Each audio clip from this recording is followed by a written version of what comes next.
الحمد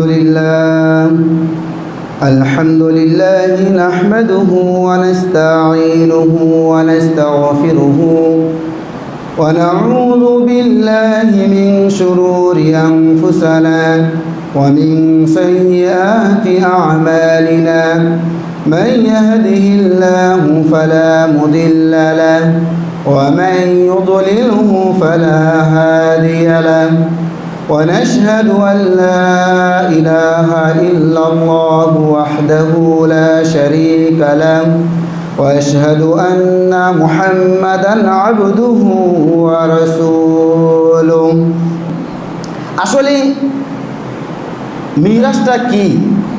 মিরাজ মানে ওয়ারিসদার যারা অংশ পায়।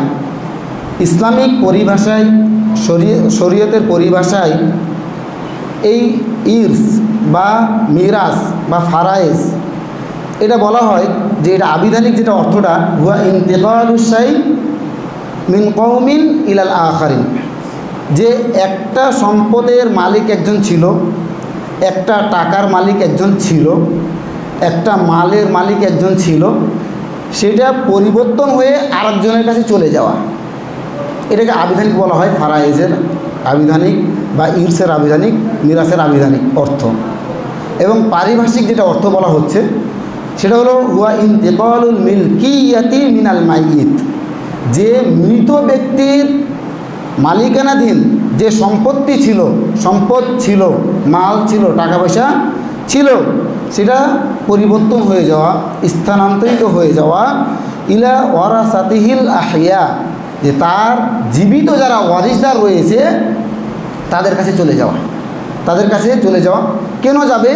বিসাবাবিন মিন আসবাবিশ শারঈয়া, শরীয়তের কারণে, শরীয়তের কারণগুলোর কারণে চলে যাবে। কারণ এটা আল্লাহ তাআলা নির্ধারণ করে দিয়েছেন যে একজন মানুষ যখন মারা যাবে তার রেখে যাওয়া পরিত্যক্ত সম্পদগুলো তার ওয়ারিসদার সেটা ভাগ করে নেবে, এবং সেটার জন্য নির্দিষ্ট কি পরিমাণ মহাবুল আলামিন কোরআনে বলে দিয়েছেন। এখানে কোনো সন্দেহ নাই যে হাদিস হতে পারে, জাল জয়ীফ সহিহ হতে পারে, কিন্তু কোরআন তার সহিহ জয়ীফের কোনো বিষয় না, সম্পূর্ণ সহিহ। এই জন্য কোরআনে আল্লাহ তাআলা বলে দিয়েছেন যে এখানে কোনো সন্দেহ নাই। তো আমরা যেটা বুঝলাম যে ফারায়েজের যা পারিভাষিক অর্থটা সেটা হলো মৃত ব্যক্তির পরিত্যক্ত সম্পত্তি, মানুষ যখন মরে যাবে তার রেখে যাওয়া সম্পত্তিটা তার যে জীবিত ওয়ারিসদার রয়েছে তাদের কাছে অটোমেটিক মিলকিয়াত চলে যাওয়া, পরিবর্তন হয়ে তাদের কাছে চলে যাওয়া, এটাকে বলা হয় ফারায়েজ বা ইরস বা ওয়ারিসদার। আচ্ছা, এই বিষয়ে মহানবুল আলামিন পবিত্র কোরআনুল কারীমে বলতেছেন লিররিজালি নাসিবুম মিম্মা তারাকাল ওয়ালিদানি ওয়াল আকরাবুন, যে পিতামাতা অথবা সন্তানদের জন্য অথবা নিকট আত্মীয় এদের জন্য রেখে যাওয়া সম্পত্তিটা যেমন পুরুষদের হক রয়েছে তেমনইভাবে পিতামাতা যে সম্পত্তিগুলো রেখে যায়, আত্মীয় স্বজন যে সম্পত্তিগুলো রেখে যায়, সেইগুলিতে মেয়েদেরও হক রয়েছে।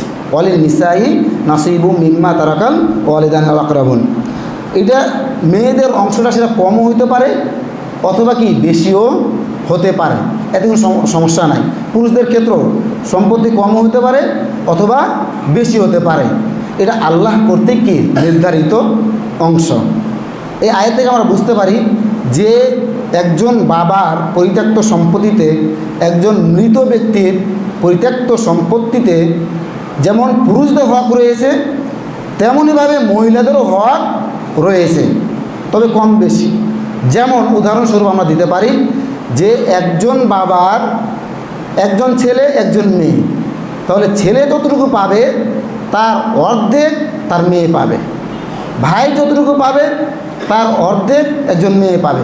যদি একজন ভাই হয়, দুইজন বোন হয়, তাহলে একজন ভাই যতটুকু পাবে দুইজন বোন মিলে অতটুকু পাবে, দুজন বোন মিলে অতটুকু পাবে। এটা একটা উদাহরণ। তো আমরা এর থেকে বুঝতে পারলাম যে কমপক্ষে একজনের পরিত্যক্ত সম্পত্তিতে, ছেড়ে যাওয়া সম্পত্তিতে পুরুষের যেমন হক রয়েছে তেমনভাবে মেয়েদেরও হক রয়েছে। এরপরে মহানবুল আলামিন বলতেছেন ইউসিকুমুল্লাহু ফি আওলাদিকুম লিযাকারি মিসলু হাযিল উনসায়াইন, যে মহারবুল আলামিন তোমাদের জন্য নির্ধারণ করেছে তোমাদের সন্তানদের ক্ষেত্রে যে একজন পুরুষ যা পাবে তার অর্ধেক একজন মেয়ে পাবে, বা একজন পুরুষ যা পাবে তার সমপরিমাণ দুইজন বোন পাবে, দুইজন মহিলা পাবে। একজন ভাই যতটুকু পাবে দুইজন বোন ততটুকু পাবে, একজন ছেলে যতটুকু পাবে দুইজন মেয়ে অতটুকু পাবে। অর্থাৎ একজন ভাইয়ের অর্ধেক পাবে একজন মেয়ে, একজন বোন। এরপরে রাসূলুল্লাহ সাল্লাল্লাহু আলাইহি সাল্লাম বলতেছেন, আলহিকুল ফারাইজ বিআহলিহা, যে তোমরা তোমাদের ফারাইজের পরিত্যক্ত সম্পত্তিগুলো দিয়ে দাও, আদায় করো সেটার যারা হকদার, সেটার যারা পরিবার বা ওয়ারিসদার তাদের কাছে তোমরা আদায় করে ফেলো। এরপরে যদি ফামা বাকিয়া ফালি উলা রজলিন জাকারিন, যে এরপরে যদি অবশিষ্ট কোনো সম্পত্তি থাকে তাহলে সেটা যারা আসাবা হয় তারা পাবে। আসলে ইসলামিক শরীয়তে ভাগটা দুইবার হয়, দুই পদ্ধতি হয়। একটা হলো তাসিবুন বিল ফারজি আর তাসিবুন বিল আসাবা। ফার্জ এরা হলো আসহাবুল ফুরুজ বলা হয়, এরা মোট 12 জন ব্যক্তি, আর বাকি 12 জন ছাড়া যারা থাকে এরা হলো আসাবা বলা হয়। তো সামনে আসবে আলোচনা ইনশাআল্লাহ। এরপরে রাসূলুল্লাহ সাল্লাল্লাহু আলাইহি ওয়াসাল্লাম বলতেছেন, আনা আউলা বিল মুমিনিনা মিন আনফুসিহিম ফামান তুওয়াফিয়া মিনাল মুমিনিনা ফাতারাকা দাইনান ফাআলাইয়া কাযাউহু ওয়া মান তারাকা মালান ফালিওয়ারাসাতিহি, মুত্তাফাকুন আলাইহি। রাসূলুল্লাহ সাল্লাল্লাহু আলাইহি ওয়াসাল্লাম বলতেছেন যে আমি মুমিন ব্যক্তিদের কাছে সবচাইতে বেশি নিকটবর্তী, তাদের নিজের কাছ থেকেও আমি তাদের কাছে আরও বেশি নিকটবর্তী। ফামান্তু ওয়াফিয়া মিনাল মুমিনিনা, মুমিন ব্যক্তিদের মধ্যে থেকে যারা মৃত্যুবরণ করে, ফাতারাকা দাইনান, তারা যদি কোনো ঋণ রেখে যায়, ফাকাযাউহু, তারা যেন সেটা আদায় করে, তার ঋণটা যেন তারা আদায় করে। ওমান তারাকা মালান, এরপরে যদি ঋণ পরিশোধ করার পরে যদি আর কোনো মাল থাকে তাহলে ফালি ওয়ারাসাতিহি, সেটা তার ওয়ারিস দ্বারা কী করবে, বন্টন করে নিবে, ভাগ করে নিবে। এই হাদিস থেকে আমরা বুঝতে পারি যখন একজন মানুষ মৃত্যুবরণ করবে তখন খোঁজ করতে হবে যে তার কোনো ঋণ আছে কি না। যদি ঋণ থাকে তাহলে অবশ্যই তার ঋণটা আগে পরিশোধ করতে হবে, এরপরে তার মালগুলো, অবশিষ্ট যে মালটা থাকবে সেটা কী করতে হবে, ওয়ারিসদের মধ্যে ভাগ করতে হবে। এরপরে আমরা একটু শুনি যে আসলে আমরা যে দুনিয়াতে চলাফেরা করতেছি, সমাজে বসবাস করতেছি, অনেকে কিন্তু এই ফারাইজ সম্পর্কে বা ওয়ারিসদারের হক সম্পর্কে আমরা জানি না এবং শেখারও চেষ্টা করি না। যদি আমরা নামাজ রোজা সহ আর অন্যান্য বিষয়গুলো শেখার চেষ্টা করি, কিন্তু ফারাইজ সম্পর্কে খুবই কম। এই যে আমরা এই বিষয়ে জানি না, ইলম অর্জন করি না করার কারণে আমাদের সমাজে আমাদের বাবাদের পরিত্যক্ত সম্পত্তিগুলো, দাদাদের পরিত্যক্ত সম্পত্তিগুলো নিয়ে সমাজে, পরিবারের মধ্যে সমস্যাগুলো বেশি হয়। রাসূলুল্লাহ সাল্লাল্লাহু আলাইহি সাল্লাম বলতেছেন, তুআল্লিমুল ফারাইজা, তোমরা ফারাইজের ইলম অর্জন করো, এবং ওয়াল্লিমুহান নাস, এবং তোমরা সেটা কী করো, মানুষদেরকে শিক্ষা দাও। ফাইন্নাহা নিসফুল ইলম, কেননা যতগুলো শরীয়তে ইলম রয়েছে সেগুলোর মধ্যে থেকে এই ইলম, ফারাইজের ইলম অর্জন করাটা হলো কি অর্ধেক। অহুয়া ইনসা, আর এটা মানুষকে ভুলে যায়।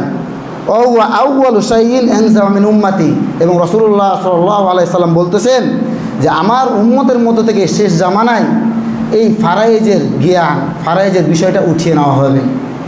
আমরা প্রায় শেষ জামানায় চলে আসি, এই জন্য আমাদের অধিকাংশ লোক ফারাইজ বিষয়ে মূর্খ, জানে না, অজ্ঞ, বুঝছেন। তো আমরা ইনশাআল্লাহ সকলেই চেষ্টা করব যে কমপক্ষে ফারাইজের যে মৌলিক বিষয়গুলো আছে সেগুলো শিক্ষা করার এবং অপরকে শিক্ষা দেওয়ার। এরপরে রাসূলুল্লাহ সাল্লাল্লাহু আলাইহি সাল্লাম বলতেছেন, আরহামু উম্মতি বি উম্মতি আবু বকর, যে আমার উম্মতের মধ্যে সবচাইতে দয়াবান ব্যক্তি ছিল কে, আবু বকর রাদিয়াল্লাহু তাআলা আনহু। ওয়া আশাদ্দুহা ফি দীনিল্লাহি ওমর, এবং দিনের ক্ষেত্রে সবচেয়ে কঠিন ছিল কে, ওমর রাদিয়াল্লাহু তাআলা আনহু। ওয়া আসদিকুহা হায়া উসমান, এবং সবচাইতে লজ্জাশীল ব্যক্তি ছিল কে? উসমান রাদিয়াল্লাহু তাআলা আনহু। ওয়া আলিমুহা বিল হালাল ওয়াল হারামি মুআজ বিন জাবাল রাদিয়াল্লাহু তাআলা আনহু। এবং হালাল এবং হারাম সম্পর্কে সবচাইতে বেশি জানতেন মুআজ বিন জাবাল রাদিয়াল্লাহু তাআলা আনহু। ওয়া ক্রাউহা লিকিতাবিল্লাহি আযজা ওয়া জাল উবাই বিন কাব রাদিয়াল্লাহু তাআলা আনহু। এবং সবচাইতে কোরআন মুখস্থ ছিল উবাই বিন কাব রাদিয়াল্লাহু তাআলা আনহুর। এবং রাসূলুল্লাহ সাল্লাল্লাহু আলাইহি ওয়াসাল্লাম আরও বলতেছেন ওয়া আলিমুহা বিল ফারাইদি যায়েদ বিন সাবিত রাদিয়াল্লাহু তাআলা আনহু। এবং ফারাইজের ইলম জ্ঞান সবচাইতে বেশি জানতেন কে? যায়েদ বিন সাবিত রাদিয়াল্লাহু তাআলা আনহু। ওয়ালিকুল্লি উম্মাতিন আমিনুন হাযিহিল উম্মাহ আবু উবাইদা বিন জাররাহ রাদিয়াল্লাহু তাআলা আনহু। এবং রাসূলুল্লাহ সাল্লাল্লাহু আলাইহি ওয়াসাল্লাম বলছেন যে প্রত্যেক উম্মতের একজন জিম্মাদার থাকে, প্রত্যেকটা জিনিসের একটা জিম্মাদার তো থাকে। আমার উম্মতের জিম্মাদারি হলো আবু উবাইদা বিন জাররাহ রাদিয়াল্লাহু তাআলা আনহু। এই হাদিস থেকে আমরা বুঝতে পারি যে সাহাবাদের মধ্য থেকেই বেশ কিছু সাহাবা এই ফারায়েজ সম্পর্কে জানতেন, জ্ঞান রাখতেন এবং ফারায়েজের ইলম অর্জন করেছিলেন। আমরা এই হাদিস থেকে বুঝতে পারি। সেটা হলো যায়েদ বিন সাবিত রাদিয়াল্লাহু তাআলা আনহু সবচেয়ে কি জানতেন? বেশি জানতেন ফারায়েজের জ্ঞান সম্পর্কে। আমরা যে ফারায়েজের বিষয়ে আলোচনা করতেছি, এখানে একটি আলোচনা চলে আসে, সেটা হলো যে আরকানুল ইস। আমরা জানি যে ইসলামের রুকুন রয়েছে, ইসলামের রুকুন রয়েছে। ইসলামের রুকুন কয়টি? 5টি না? হ্যাঁ, যে ঈমান আনা, সালাত আদায় করা, যাকাত প্রদান করা, হজ করা, রোজা রাখা, ঠিক না? এগুলোই তো। তো এই ফারায়েজের ওয়ারিসদারের রুকুন হলো 3টা। কয়টা? 3টা। আসলে ফারায়েজের বিষয়ে আলোচনা এটা আসলে বক্তৃতা না, এটা ক্লাসের মতো। ক্লাসে যদিও খুতবা, কিন্তু ক্লাসের মতো। 1 নম্বর হলো মুয়াররিস। একটা হলো কি? মুয়াররিস রুকুন। 2 নম্বর রুকুন হলো ওয়ারিস। 2 নম্বর রুকুন হলো কি? ওয়ারিস। 3 নম্বর রুকুন হলো হাক্কুল মাউরুস। হাক্কুল মাউরুস। মুয়াররিস কাকে বলা হয়? আসলে মুয়াররিস হলো যে ব্যক্তি মৃত, যে মরে যায়, সে হলো মুয়াররিস। এটা বলা হয় হুয়াল মাইয়িত আল্লাযী ইনতাকালাতিত তারিকাতু মিনহু ইলাল ওয়ারিসি ওয়া হুয়াল মাইয়িত। যে মাইয়িত বলা হয় যে ব্যক্তি মৃত্যু মরে গিয়েছে, মৃত্যুবরণ করেছে, তার রেখে যাওয়া, ছেড়ে যাওয়া সম্পত্তিটা অটোমেটিক তার ওয়ারিসদের কাছে চলে যাওয়া, তার ওয়ারিসদের কাছে চলে যাওয়া। এটা হলো কি? মুয়াররিস। এটা হলো ফারায়েজের একটা রুকুন, ফারায়েজের একটা রুকুন। 2 নম্বর রুকুন হলো আল ওয়ারিস। আল ওয়ারিস হলো মিনাল ইনতাকালাতিত তারিকাতি ইলাইহি। যার কাছে মৃত ব্যক্তির সম্পত্তিটা যার কাছে ফিরে যায়, যার দিকে চলে যায়, অর্থাৎ তার ছেলেমেয়েরা, তার ছেলেমেয়েরা, তার যদি পুরুষ মারা যায় তার স্ত্রীও থাকবে, যদি মহিলা মারা যায় তার স্বামীও থাকবে, তার ছেলেমেয়েরা থাকবে, আরও যারা আছে, যারা পায়, যারা ওয়ারিসদার, এক কথায় তারা হলো ওয়ারিস। ঠিক আছে? 3 নম্বর হলো হাক্কুল মাউরুস, মানে আর তারিকা। আর তারিকা হলো মৃত ব্যক্তির ছেড়ে যাওয়া মালটাকে বলা হয় তারিকা, পরিত্যক্ত মাল, পরিত্যক্ত মাল।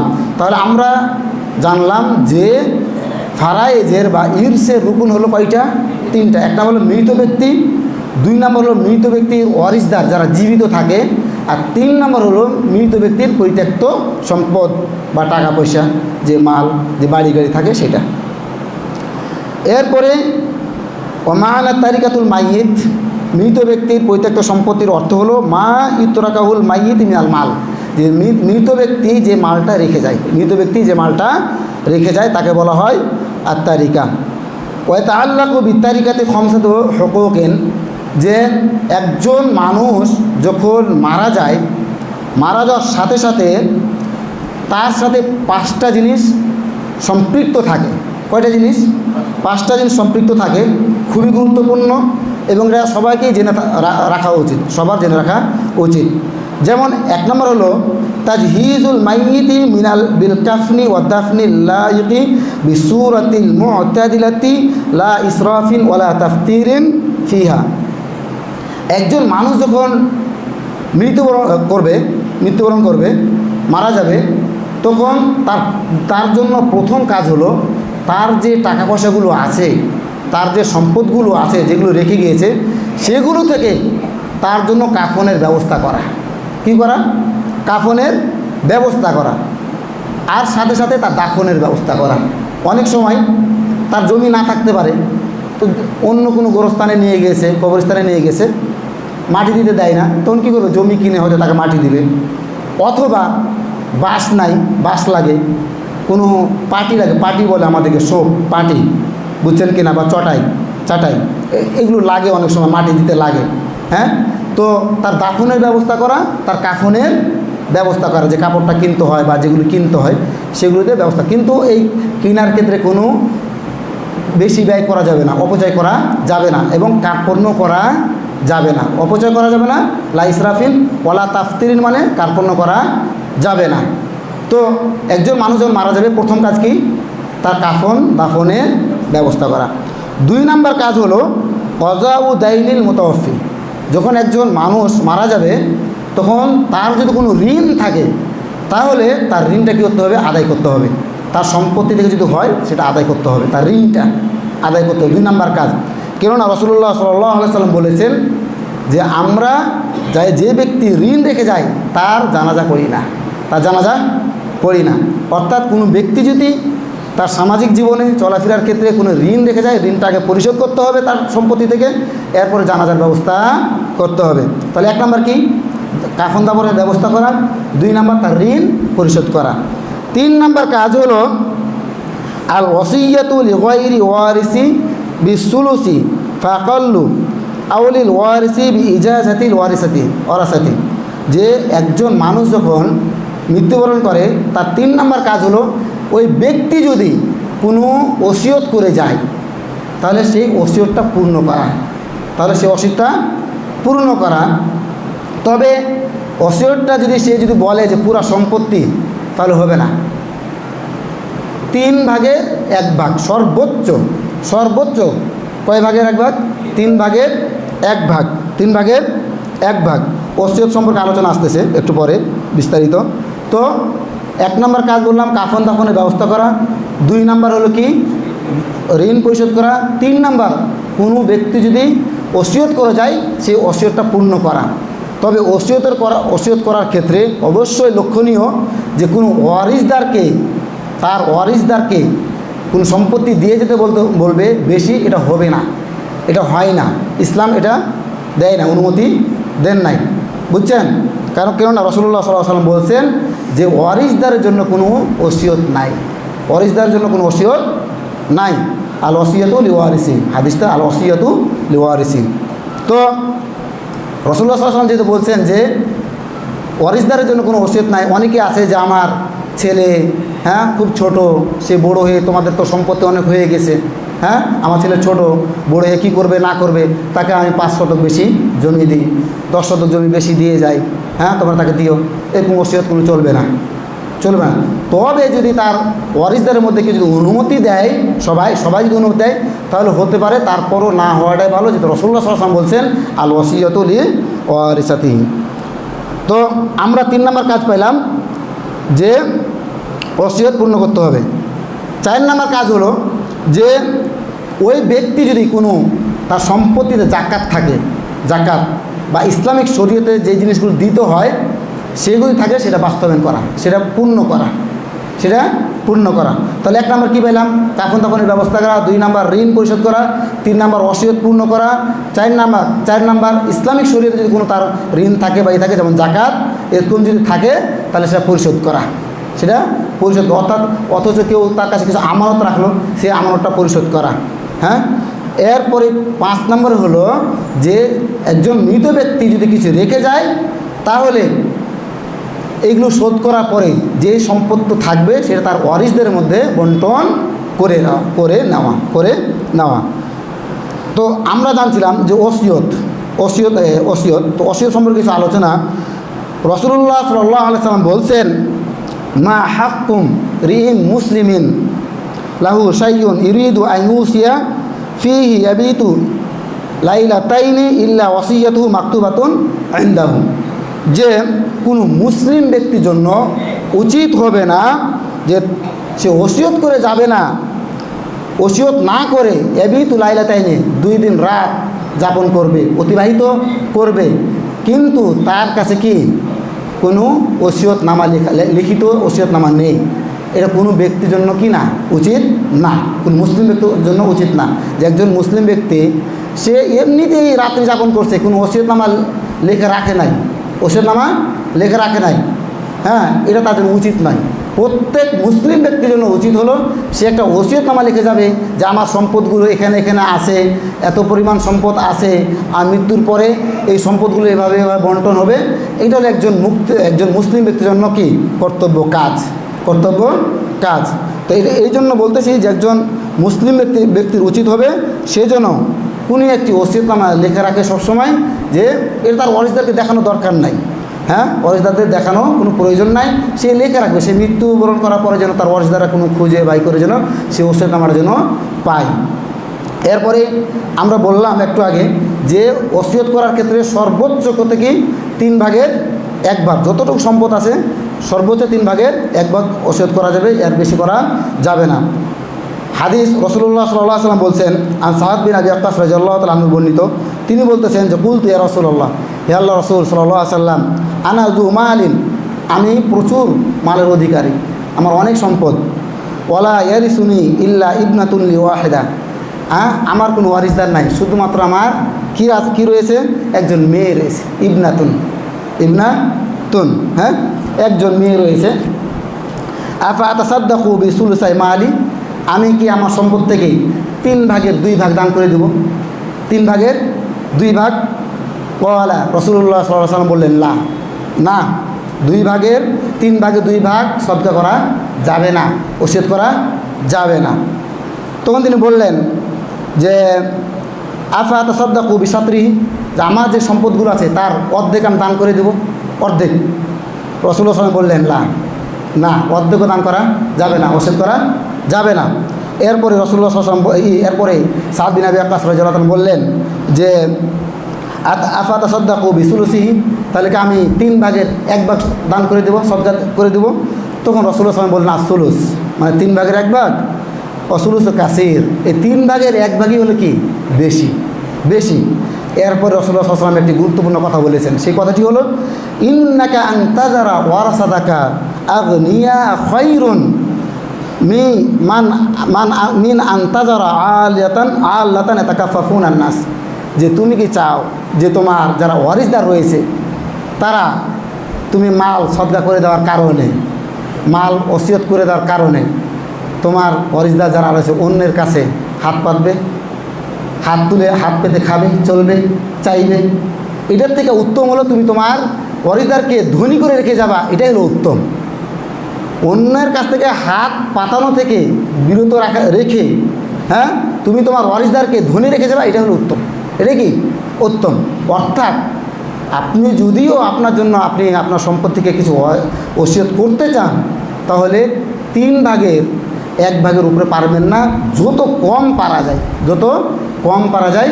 এখানে রাসূলুল্লাহ সাল্লাল্লাহু আলাইহি ওয়াসাল্লাম উৎসাহিত করেছেন যে আপনি যেন আপনার ওয়ারিসদারকে দুনিয়াতে ধনী করে রেখে যান, হ্যাঁ, এই বিষয়ে কি করেছেন, উৎসাহিত করেছেন। এরপর রাসূলুল্লাহ সাল্লাল্লাহু আলাইহি ওয়াসাল্লাম বলছেন, আন আবি উমামা আল-বাহিলি রাদিয়াল্লাহু আনহু বর্ণিত, তিনি বলছেন যে সামিআতু রাসূলুল্লাহ সাল্লাল্লাহু আলাইহি ওয়াসাল্লাম, আমি রাসূলুল্লাহ সাল্লাল্লাহু আলাইহি ওয়াসাল্লামকে শুনেছি, তিনি বলেছেন যে ইন্নাল্লাহা ক্বাদ আ'তা কুল্লাযী হাক্কিন হাক্কা ফালা ওয়াসিয়াতুহু লিওয়ারিসি, যে মহান আলামিন প্রত্যেকটা ব্যক্তির হক দিয়ে দিয়েছেন এবং যারা ওয়ারিস রয়েছে তাদের জন্য কোনো ওসিয়ত নাই, এরপরেই মহান আলামিন বলছেন, কুতিবা আলাইকুম ইযা হাদারা আহাদাকুমুল মাউত ইন তারাকা খায়রান আল ওয়াসিয়াতু লিল ওয়ালিদাইনি ওয়াল আকরাবিন, যে তোমাদের কাছে কর্তব্য হলো, তোমাদের ওপর ওয়াজিব হলো, সেটা কি, যে তোমাদের কাছে যখন মৃত্যু উপস্থিত হবে তখন তোমরা কি করবে, যে তোমরা একটি ওসিয়তনামা রেখে যাবে তোমাদের ছেলে মেয়েদের জন্য, তোমাদের আত্মীয় স্বজনদের জন্য, হ্যাঁ, এইটাই তাদের সেই পরিত্যক্ত সম্পত্তিগুলো বন্টন করে নেওয়ার জন্য সুযোগ হবে বা সুবিধা হবে, ভালো হবে। এখন আমরা তো জানলাম প্রথমে যে 3টা হলো রুকন। আসলে ওয়ারিসদারগুলো হয় কি কারণে ওয়ারিসদার হয়? 1 নাম্বার কারণ হলো বংশের কারণে, যারা বংশ থাকে, হ্যাঁ, আর নাসাব, এটা আরবিতে বলে আর নাসাব, বংশের কারণ। বংশ কারা? আপনার ছেলের আপনার বংশ, আপনি আপনার বাবার বংশ। কি এই কারণে কি হয়, মানুষ কি হয়, ওয়ারিসদার হয়। ওয়ারিসদার তিনটা কারণ হয়। কয়টা কারণে? তিনটা কারণে ওয়ারিসদার হয়। এক নম্বর কি বললাম? বংশের কারণে। মহানবুল আলামিন বলতেছেন, ওয়া উলুল আরহামি বাযুহুম আওলা বিবাযিন ফি কিতাবিল্লাহ, হ্যাঁ, যে তোমরা যে সম্পত্তি রেখে যাও সেটা তোমাদের আত্মীয় স্বজন যারা রয়েছে তারা সেটা কী হবে, হকদার হবে, মালিকানা পাবে, তারা মালিক হবে। দুই নাম্বার হলো আন নিকাহ, বিবাহের কারণে। দুই নাম্বার কি? বিবাহের কারণে। আপনার স্ত্রী যখন আপনার স্ত্রীর সাথে যখন আপনার বিবাহ হয় নাই, তার আগ পর্যন্ত আপনার স্ত্রী আপনার ওয়ারিসদার ছিল না, কিন্তু যখনই বিবাহ করেছেন তখনই আপনার স্ত্রী আপনার কি, ওয়ারিসদার, সম্পত্তির ওয়ারিসদার। বিষয়টা হলো আপনি বিবাহ করেছেন, বিবাহ করার পরে আপনি বাসায় নিয়ে আসেন নাই, বা বাসায় নিয়ে আসেন, এক কথায় মিলামিশা করেন নাই, মিলামিশা করেন নাই, তারপরও আপনার স্ত্রী আপনার সম্পত্তির কী হবে, ওয়ারিশ হবে। বিবাহ করেছেন, বিবাহ পড়ানো হয়েছে, আল্লাহ না করুক যে ব্যক্তি বিবাহ করেছিল মারা গেছে, হ্যাঁ, মিলন হয় নাই, তো মিলন তো হয় নাই, তারপরও সে কী হবে, বিবাহ হওয়ার মাধ্যমে সে কী হবে, ওয়ারিসদার হবে। আপনারা জানেন যে যদি স্বামী মারা যায়, যদি সন্তান না থাকে, যদি সন্তান না থাকে, তাহলে ওই স্বামীর যে সম্পদ, রেখে যাওয়া সম্পদ, সেখানে 4/1 স্ত্রী পাবে, 4/1 স্ত্রী পাবে। যদি সন্তান রেখে মারা যায় তাহলে 8/1 পাবে। এবং যদি স্ত্রী মারা যায়, যদি সন্তান না থাকে, তাহলে 2/1 স্বামী পাবে স্ত্রী সম্পদ থেকে। আর যদি সন্তান থাকে তাহলে স্ত্রী সম্পদ থেকে স্বামী 4/1 পাবে, 4/1 পাবে। তো এখান থেকে আমরা বুঝলাম যে 1 নম্বর কারণ কি, বংশ। 2 নম্বর নিকাহ, বিবাহ। 3 নম্বর আল ওয়ালা। আল ওয়ালা আসলে একটু কঠিন, বর্তমান সমাজে তেমন আমাদের নাই। সেটা হলো যে ব্যক্তি গোলাম আজাদ করে, গোলাম আজাদ করে, হ্যাঁ, ওই ব্যক্তির, ওই গোলামের যদি কোনো ওয়ারিশ থাকে, কোনো সম্পদ থাকে, সেটা ওয়ারিসদার হবে যে গোলাম আজাদ করেছে। রাসূলুল্লাহ সাল্লাল্লাহু আলাইহি ওয়াসাল্লাম বলছেন, আল ওয়ালাউ লিমান আতাকা, হ্যাঁ, যে সে অংশীদার হবে যে ব্যক্তি আজাদ করেছে, যে গোলাম আজাদ করেছে। আপনারা জানেন যে আয়েশা রাদিয়াল্লাহু তাআলা আনহা, হ্যাঁ, রাসূলুল্লাহ সাল্লাল্লাহু আলাইহি ওয়াসাল্লামের যে দাসী ছিল বারিরা রাদিয়াল্লাহু তাআলা আনহা, উনাকে মুক্তি করেছিলেন কে? আয়েশা রাদিয়াল্লাহু তাআলা আনহা। এবং বারিরা রাদিয়াল্লাহু তাআলা আনহু মৃত্যুর পরে আয়েশা রাদিয়াল্লাহু তাআলা আনহা উনার সম্পদ থেকে গিয়েছিলেন, ওয়ারিশ পেয়েছিলেন। এখান থেকে আমরা বুঝতে পারি যে 3টা কারণে একজন মানুষ কি হয়, ওয়ারিসদার হয়। হ্যাঁ, 1 নম্বর হলো নসব, 2 নম্বর মানে বংশ, 2 নম্বর নিকাহ, বিবাহ, 3 নম্বর হলো আল ইতকি, মানে হলো গোলাম আজাদ যে করে, সে মহিলা হতে পারে অথবা পুরুষও হতে পারে। এরপরে আরেকটি বিষয় আসে, সেটা হলো মাওয়ানিল ইরস, যে কে ওয়ারিশ পাবে না, কে ওয়ারিশ পাবে না। এখন আমি বললাম যে এরা ওয়ারিশ পাবে, হ্যাঁ, নসবের কারণে পাবে, বিবাহের কারণে পাবে, গোলাম আজাদ করার কারণে পাবে, কিন্তু কারা পাবে না, পাবে না কেন? এটাকে বলা হয় মাওয়ানিল ইরস, মানে ওয়ারিসদার থেকে কারা বঞ্চিত, কারা পাবে না, কাদেরকে দিতে বাধা। এটা হলো 2 ভাগ, একটা হলো মুত্তাফাক আলাই, আর একটা হলো মুখতালাফ ফি। মুত্তাফাক আলাই মানে যেটাতে কোনো মানে নাই, মতনৈক্য নাই, সবাই ঐক্যমত, সেটা হলো 1 নম্বর আল কাত। 1 নম্বর কি? আল কাত। কাত মানে হত্যাকারী, হত্যাকারী কোনো ওয়ারিশ পায় না। ছেলে বাবাকে হত্যা করেছে, ওই ছেলে তার বাবার কোনো ওয়ারিসদার হবে না, ওয়ারিসদার হবে না, হত্যাকারী, হ্যাঁ, সে ওয়ারিসদার হয় না। তো এই জন্য এটা হলো ওই ওয়ারিস থেকে কি করে নিষেধ করে, এই হত্যা করাটা। এটা হলো একটা হলো কারণ, একটা কারণ কি, আল কাত মানে হত্যা করা। রাসূলুল্লাহ সাল্লাল্লাহু আলাইহি ওয়াসাল্লাম বলেছেন, লা ইয়ারিসুল কাতিলু শাইয়ান, লা ইয়ারিসুল কাতিলু শাইয়ান, যে হত্যাকারীর জন্য কোনো কিছু নাই, ওয়ারিস থেকে কি নাই, কোনো কিছু নাই। লা ইয়ারিস, ওয়ারিস নাই, আল কাতিলু হত্যাকারীর জন্য, শাইয়ান কোনো কিছু, ওয়ারিস থেকে কোনো কিছু নাই। 2 নম্বর হলো ইখতিলাফুদ্দিন। ইখতিলাফুদ্দিন খুবই গুরুত্বপূর্ণ। একজন ব্যক্তি মুসলিম ছিল, সে ইহুদি হয়ে গেছে, তাহলে সে ও তার মুসলিম বাবার ওয়ারিস থেকে কিছু পাবে না, সে দিন পরিবর্তন করে ফেলেছে। একজন ব্যক্তি মুসলমান ছিল, সে খ্রিস্টান হয়ে গেছে, তাহলে সে তার মুসলিম বাবার কাছ থেকে কিছু আর পাবে না, মুসলিম স্ত্রীর কাছ থেকে কিছু পাবে না। একজন ব্যক্তি মুসলিম ছিল, হিন্দু হয়ে গেছে, হ্যাঁ, দিন পরিবর্তন করে ফেলেছে, তাহলে সে আর কিছুই পাবে না। তেমনইভাবে একজন হিন্দু একজন অমুসলিম মুসলিম হয়েছে, তাহলে সে তার যে অমুসলিম বাবা ছিল তার কাছ থেকে কিছু পাবে না। মানে দিন পরিবর্তন করে থাকলে সে আর কিছুই পাবে না। হ্যাঁ, আপনারা এটাও জানেন যে দিন পরিবর্তন করার কারণে বিবাহ বিচ্ছেদ হয়ে যায়। হ্যাঁ, তবে যদি স্বামী স্ত্রী যদি কী করে একসাথে ইসলাম ধর্ম গ্রহণ করে, তাহলে তাদের বিবাহ থাকবে। যেমনভাবে রাসূলুল্লাহ সাল্লাল্লাহু আলাইহি ওয়াসাল্লামের মেয়ে মক্কা থেকে যখন আসছিলেন, তার স্বামীও আসছিলেন, মানে রাসূলুল্লাহ সাল্লাল্লাহু আলাইহি ওয়াসাল্লামের জামাতাও আসছিলেন, তাদের আর বিবাহ দেওয়ার কোনো প্রয়োজন পড়ে না ইসলাম গ্রহণ করার কারণে। তো ইসলাম ধর্ম পরিবর্তন করার কারণে কি হয় না? ওয়ারিশ পাই না। হ্যাঁ, দিন পরিবর্তন করার কারণে ওয়ারিশ পাই না। রাসূলুল্লাহ সাল্লাল্লাহু আলাইহি ওয়াসাল্লাম বলছেন, লা ইয়ারিসুল মুসলিমুল কাফির, যে একজন মুসলিম কোনো কাফেরের ওয়ারিশ পায় না। ওয়ালাল কাফিরুল মুসলিম, এবং কোনো কাফের মুসলিমদের ওয়ারিশ হয় না। এরপর রাসূলুল্লাহ সাল্লাল্লাহু আলাইহি ওয়াসাল্লাম আরও বলেছেন, লা তুওয়ারিসু বাইনা আহলু মিল্লাতাইন, যে যারা দুইটা ধর্মে থাকে তাদের কোনো ওয়ারিশ নাই, তাদের কোনো ওয়ারিশ নাই। তাহলে আমরা বুঝলাম যে এক নম্বর হলো হত্যা করার জন্য সে ওয়ারিশ পায় না, দুই নম্বর হলো দিন পরিবর্তন করার কারণে ধর্ম পরিবর্তন করার কারণে সে ওয়ারিশ দার হয় না। তিন নম্বর হলো আর রিক, দাস, যারা দাস থাকে কৃত দাস থাকে তাদের কোনো ওয়ারিশ নাই, তাদের কোনো ওয়ারিশ নাই। মহানবুল আলম বলছেন, জরাবাল্লাহু মাসালান আবদান মামলুকান লা ইয়াকদিরু আলাইহি শাইউন, লা ইয়াকদিরু আলা শাইউন, যে যারা কৃতদাস গোলাম তাদের কোনো ওয়ারিশ নাই। এটা আল্লাহ তাআলা উদাহরণ নিজেই দিয়েছেন কোরআনে সূরা নাহলে।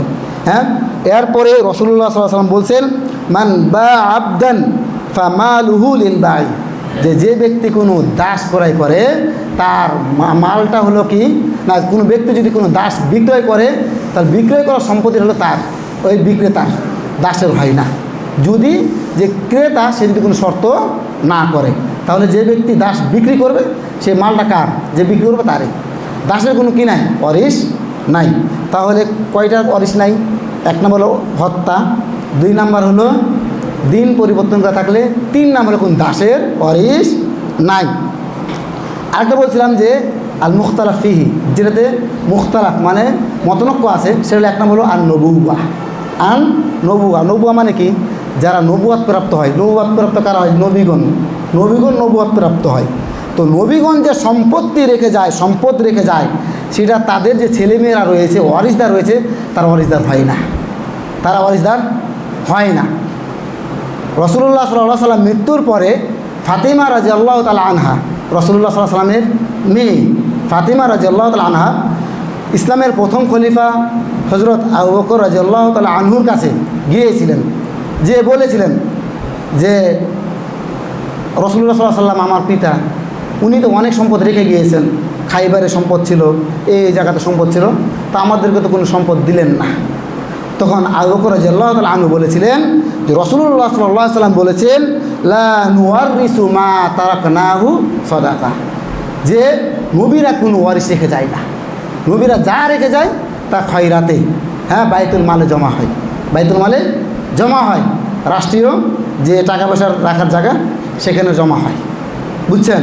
তো এই জন্য আবু বকর আনহু, হ্যাঁ, ফাতিমা রাদিয়াল্লাহু তাআলা আনহাকে কোনো ওয়ারিশ দেন নাই। রাসূলুল্লাহ সাল্লাল্লাহু আলাইহি ওয়াসাল্লামের যে সম্পদ ছিল সেখান থেকে কোনো সম্পদ দেন নাই, এই জন্য ওনাদের মাঝে কিছু একটু মন মালিন্য হয়েছিল। হ্যাঁ, তো এটা হলো নিয়ম যে যদি যারা নবী তারা যা রেখে যায় সেটা কোনো ওয়ারিশ থাকে না, যেগুলো রেখে যায় সবগুলো সদকা হিসাবে, হ্যাঁ, রাষ্ট্রীয় মালে কী হয়, যোগ হয়। এবং মহানবুল আলম বলছেন যে ইন্নাল উলামাউ ওয়ারাসাতুল আম্বিয়া, যে আসলে নবীগণের ওয়ারিশদার হল কারা? আলেমেরা। কারা? আলেমেরা হলে একমাত্র নবীদের ওয়ারিশ, অন্য কেউ না, তার ছেলেমেয়েরাও না। হ্যাঁ, তার ছেলেমেয়েরাও না, নবীদের ওয়ারিশ একমাত্র কারা? এটা আল্লাহ তাআলা বলছেন, ইন্নাল উলামাউ ওয়ারাসাতুল আম্বিয়া, যে নবীদের ওয়ারিশ হলো উলামাগণ। দুই নম্বর হলো আশাক, যদি সন্দেহ থাকে, হ্যাঁ, ছোটোকালে ছেলে হারিয়ে গিয়েছিল, বড় হয়ে পেয়েছে, এখন তার সন্দেহ লাগে যে আমার ছেলে কি না, চিহ্ন খুঁজে পাচ্ছে না বা ওর কোনো কিছু খুঁজে পাচ্ছে না, হ্যাঁ, যদি কোনো প্রকার সন্দেহ থাকে তাহলে ওয়ারিশদার হবে না ইখতিলাফ রয়েছে, বুঝছেন? তো আমরা জানলাম যে কয়টা কারণে ইখতিলাফ, মানে এক নম্বরও জানলাম যে হত্যার কারণে ওয়ারিশ পাই না। 2 নাম্বার জানলাম যদি দিন পরিবর্তন করে তাহলে ওই পাই না। 3 নাম্বার হলো দাস। 4 নাম্বার নবুয়াত। 5 নাম্বার সন্দেহ। 5 নাম্বার সন্দেহ। এরপরে আমরা আলোচনা করব যে পুরুষদের মধ্য থেকে কারা কারা ওয়ারিশদার হয়। এখন তো ওয়ারিশ বললাম, কারা কারা ওয়ারিশদার হয়। এরকম মোট 15 জন পুরুষ ওয়ারিশদার হয়। কতজন পুরুষ? 15 জন পুরুষ ওয়ারিশদার হয়। 1 নম্বর হলো আল ইবিন। ইবিন মানে হলো ছেলে। ইবিন মানে কি? ছেলে। 2 নম্বর হলো ইবনুল ইবিন, ছেলের ছেলে এ ওয়ারিশদার হয়। তো শর্ত আছে, বিভিন্ন ভাগে শর্ত আছে। ছেলে থাকলে ছেলে পাবে না, ছেলে থাকলে ছেলে পাবে না। তবে পায়, মানে কারা কারা পায়, হ্যাঁ, শর্ত ছাড়া কারা কারা পায় 15 জন। 1 নম্বর কি বললাম? ছেলে। 2 নম্বর ছেলের ছেলে। 3 নম্বর হলো আল আব, পিতা, হ্যাঁ, 3 নম্বর পিতা। 4 নম্বর আল জাদ, দাদা, পিতার বাবা, দাদা। 5 নম্বর হলো আল আখু শাকিক, নিজ ভাই, সহোদরা ভাই। 6 নম্বর হলো আখুল্লি আব, বই মাতৃয় ভাই, মানে সৎ ভাই। বই মাতৃয় বলতে হলো, উদাহরণ দিই, বই মাতৃয় ভাই বলতে হলো মা বিবাহ করেছিল, বাবা মা বিবাহ করেছিল, ছেলে রেখে গিয়েছে একজন, ঠিক আছে, মা মারা গিয়েছে, তো এই বাবা আরেক জায়গাতে বিবাহ করেছে, তো মা নাই, এই ছেলে এখন ওখানে আছে, তো এই পরে বাবা যে বিবাহ করছে, তো এই ছেলের বাবা মারা গেছে, এই ছেলের বই মাতৃয় ভাই হবে কি? যে আগের পক্ষের ছিল সে বই মাতৃয় ভাই, মার দিক থেকে বই মাতৃয় ভাই। এবং 7 নম্বর হলো আল আখুন, এখন 6 নম্বর আল আখুন লি আব, বই মাতৃয় ভাই। 7 নম্বর আল আখুন লি উম, বই পিতৃয় ভাই। বাবা মারা গিয়েছে, এখানে বাবা মারা গেছে, আগেটার বই মাতৃয় তো মা মারা গেছে, বই পিতৃয়তে কি? বাবা মারা গিয়েছে, মা আরেক জায়গাতে বিবাহ করেছে, হ্যাঁ, সন্তান রেখে গিয়েছিল, এই সন্তান ওর হলো বই পিতৃয় ভাই। 8 নম্বর হলো ইবনুল আখু শাকিক, নিজ ভাইয়ের ছেলে। 9 নম্বর হলো ইবনুল আখলি আব, বই মাতৃয় ভাইয়ের ছেলে। 10 নম্বর হলো আল আম্মুস শাকিক, নিজ চাচা। 11 নম্বর হলো আল আম্মুন লিআব, বই মাতৃয় চাচা। 12 নম্বর হলো ইবনুল আম্মুস শাকিক, নিজ চাচার ছেলে। 12 নম্বর হলো 13 নম্বর হলো ইবনুল আম্মুন লিআব, বই মাতৃয় চাচার ছেলে। 14 নম্বর হলো আল জাউজ, স্বামী। এবং 15 নম্বর হলো আল মুআতিক, যে দাস আজাদকারী। তো মোটামুটি এখানে 15 জন, ছেলের ছেলে, বাবা, দাদা, নিজ ভাই, বই মাতৃয় ভাই, বই পিতৃয় ভাই, নিজ ভাইয়ের ছেলে এবং বই মাতৃয় ভাইয়ের ছেলে, নিজ চাচা এবং চাচার বই পিতৃয় চাচা এবং নিজ চাচার ছেলে এবং বই পিতৃয় চাচার ছেলে এবং স্বামী এবং যে আজাদকারী। এরকম মোট 15 জন, হ্যাঁ, পুরুষ ওয়ারিশদার হয়। এবং মহিলাদের মধ্যে থেকে 10 জন মহিলা ওয়ারিশদার হয়। মহিলাদের মধ্যে থেকে 10 জন মহিলাকে ওয়ারিশদার হয়। 1 নম্বর হলো আল বিনত, মানে কন্যা, মেয়ে। আল বিনত মানে মেয়ে। আল বিনতুল ইবিন, ছেলের মেয়ে। 3 নম্বর হলো আল উম, মা। 4 নম্বর হলো আল জাদ্দা, দাদি, সেটা হলো নানি। আল জাদ্দাতুল উম মানে মার দিক থেকে যে নানি, মানে মা, মানে নানি এক কথায়। এরপর হলো আল জাদ্দাতুল লিআব, দাদি। 1 নম্বর কি বললাম? মেয়ে। 2 নম্বর বললাম ছেলের মেয়ে। 3 নম্বর হলো মা। 4 নম্বর বললাম নানি। 5 নম্বর বললাম দাদি। 6 নম্বর হলো আল উখতু শাকিক, নিজ বোন। 7 নম্বর বললাম আল উখতুল লিআব, বই মাতৃয় বোন। আল উখতুল লিউম, বই পিতৃয় বোন। 9 নম্বর হলো আল জাউজা, স্ত্রী। আর 10 নম্বর হলো আল মুআতিকা, মানে দাস আজাদকারিণী মহিলা। এই 10 জন মহিলা ওয়ারিশ হয়। এখন আমরা যে আমাদের ওয়ারিসদার যারা থাকে তাদের কিন্তু আমরা সম্পত্তি দিই না।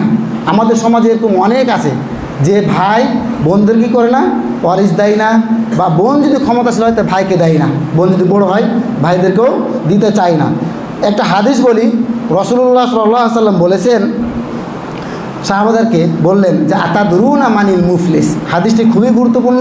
হ্যাঁ, রাসূলুল্লাহ সাহাবাদেরকে জিজ্ঞাসা করলেন আতাদরুনা মানিল মুফলিস, তোমরা কি জানো যে সবচাইতে দরিদ্র ব্যক্তি কে? সবচাইতে দরিদ্র ব্যক্তি কে? তখন ক্বালু ইয়া রাসূলুল্লাহ, তখন সাহাবারা বললেন যে হে আল্লাহ রাসূল সাল্লাল্লাহু আলাইহি সাল্লাম, লা দিরহামা লাহু ওয়ালা মাতা, যার কোনো টাকা পয়সা নাই, যার কোনো সম্পদ নাই, সে তো হলো সবচাইতে দরিদ্র, গরিব, মিসকিন, ফকির, ঠিক না? ফাকালা রাসূলুল্লাহ সাল্লাল্লাহু আলাইহি সাল্লাম বললেন, ইন্নাল মুফলিসা মিন উম্মতি, আমার উম্মতের মধ্য থেকে ওই ব্যক্তি দরিদ্র যে মাই ইয়াতি ইয়াউমাল কিয়ামা, যে ব্যক্তি কিয়ামতের দিন উপস্থিত হবে আল্লাহর সামনে, বি সলাতিন ওয়া সিয়ামিন ওয়া যাকাতিন, যে সলাতের নেকি নিয়ে, রোজার নেকি নিয়ে, হজের নেকি নিয়ে, যাকাতের নেকি নিয়ে। অন্য অন্য হাদিসে আসছে যে পালা বলে, পালা, স্তূপ তো বুঝেন, হ্যাঁ, আমাদের পালা বলে, খেড়ের পালা বা ইটের পালা, যে কোনো এই বালুর পালা বলে স্তূপ, বুঝছেন? বিশাল বড় বড় পাহাড় সম পরিমাণ নিয়ে উপস্থিত হবে, প্রচুর তার নেকি। হ্যাঁ, এরপরে রাসূল বলছেন যে আমার উম্মত থেকে কোনো ব্যক্তি আল্লাহর কাছে উপস্থিত হবে কিয়ামতের দিন প্রচুর সলাতের নেকি, প্রচুর রোজার নেকি নিয়ে, প্রচুর যাকাতের নেকি নিয়ে, দান খয়রাত এটা ওটা যত নেকি নিয়ে। এরপরে ফায়াতি, অতঃপর তার কাছে একজন আসবেন, ওনাদের সামনে একজন ব্যক্তি আসবেন, ওয়াকাদ সাতামা হাযা, যে ওই ব্যক্তি যে ব্যক্তি প্রচুর নেকি নিয়ে আল্লাহর সামনে উপস্থিত হয়েছে এবং আল্লাহ তাকে জান্নাত দেবে, এরকম অবস্থা। একজন ব্যক্তি যে বলবে, হে আল্লাহ, উনি তো আমাকে দুনিয়াতে গালি দিয়েছিল, ওয়াকাদ সাতামা হাযা, সাতামা মানে গালি দেওয়া, ওয়াকাযাফা হাযা, বলবে যে এই ব্যক্তি আমাকে অপবাদ দিয়েছিল, ওয়াকালা মালা হাযা, আরেকজন ব্যক্তি বলবে, হে আল্লাহ, দুনিয়াতে সে তো আমার মাল ভক্ষণ করেছিল, অন্যায়ভাবে সে আমার মাল ভক্ষণ করেছিল, ওয়াসাফাকা দামা হাযা, আরেকজন ব্যক্তি যা বলবে, হে আল্লাহ, সে দুনিয়াতে আমাকে মেরেছিল, হত্যা করেছিল, অজরাবা হাযা, আরেকজন ব্যক্তি বলবে যে হে আল্লাহ, দুনিয়াতে সে আমাকে, হ্যাঁ, আমি তো অত ক্ষমতাসীন ছিলাম না, ক্ষমতা আমার ছিল না, তার ক্ষমতা ছিল, সে আমাকে মেরেছিল। ফায়ুতা হাযা মিন হাসানাতিহি ওয়া হাযা মিন হাসানাতিহি, এরপরে মহানবুল আলামিন ওই যে তার নেকির গোডাউন ছিল, বেশি বেশি নেকির পাহাড়, নেকির স্তূপ, নেকির পালা যে ছিল, আল্লাহ তাআলা কী করবেন, তার নেকি থেকে দিতে শুরু করবেন। যাকে গালি দিয়েছিল তাকেও দিবে, যাকে মেরেছিল তাকেও দিবে, যাকে অপবাদ দিয়েছিল তাকেও দিবে, যার ধন সম্পদ মেরে খেয়েছিল তাকেও দিবে, সবাইকে দিবে। দিতে দিতে দিতে তার যে কল্যাণগুলো ছিল, নেকিগুলো ছিল, এক পর্যায়ে শেষ হয়ে যাবে। ফাইন ফানিয়াত, অতবার কী হবে, সেই সম্পদগুলো শেষ। হাসানাতি, তার যে কল্যাণগুলো, কাজগুলো ছিল, নেকিগুলো ছিল, সেগুলো শেষ হয়ে যাবে। তারপরে কি করবেন, ক্বাবলা আইয়ুকযা মা আলাইহি, কিন্তু তার আরও ঋণ থেকে গেছে, আরও ব্যক্তি তার সামনে উপস্থিত যে আমাকে গালি দিয়েছিল, মেরেছিল, শোধ করেছে, এরপরে আরও রয়েছে, কিন্তু তার নেকি শেষ। এরপরে মহানবুল আলম বলবেন যে ঠিক আছে, তোমাকে তো মেরেছিল, তোমার গুনাহগুলো দিয়ে দাও, পরে দিয়ে দাও। তখন তার গুনাহগুলো নিয়ে আবার তাকে দেওয়া হবে, যাকে যাকে মেরেছিল এদের গুনাহগুলো নিয়ে যে মেরেছিল তাকে দেওয়া হবে। এরপরে শেষে দেখবে যে তার কোনো নেকি নাই, শুধু গুনাহ আর গুনাহ। তখন মহানবুল আলামিন, হ্যাঁ, সুম্মা তুরিহা ফিন্নার, তাকে জাহান্নামে নিক্ষেপ করবে। তো কী লাভ? ভাই বোনদের সম্পত্তি মেরে খেয়ে কী লাভ? স্ত্রীর সম্পত্তি মেরে খেয়ে কী লাভ? নানির সম্পত্তি মেরে খেয়ে কী লাভ? লাভ আছে, কারণ এটা তো একদিন বিচার হবেই। এই জন্য কিয়ামতকে ভয় করে, আখিরাতকে ভয় করে আমাদের উচিত হবে যেন যে যতটুকু হকদার, যে যতটুকু পাওনাদার, তার কাছে সেটা পৌঁছে দেওয়া। আরও বিস্তারিত আলোচনা ছিল যে বাবা কতটুকু পাবে, দাদা কতটুকু পাবে, মা কতটুকু পাবে। হ্যাঁ, এরকম 12 জন আছে, ইনশাআল্লাহ যদি এর সামনে কোনো সুযোগ হয় আর যদি আমাকে বিষয় দেওয়া হয় আলোচনা করার চেষ্টা করব। ওমা তৌফিক ইল্লা বিল্লাহ। আজকের মতো এখানেই। মনোবলা আলামিন আমাদেরকে আমলগুলো যেন কবুল করেন এবং আমরা যেন ফারাইজের এলেম শিখে সেটা যেন আমাদের জীবনে বাস্তবায়ন করতে পারি, সেই তৌফিক দান করেন। আমিন।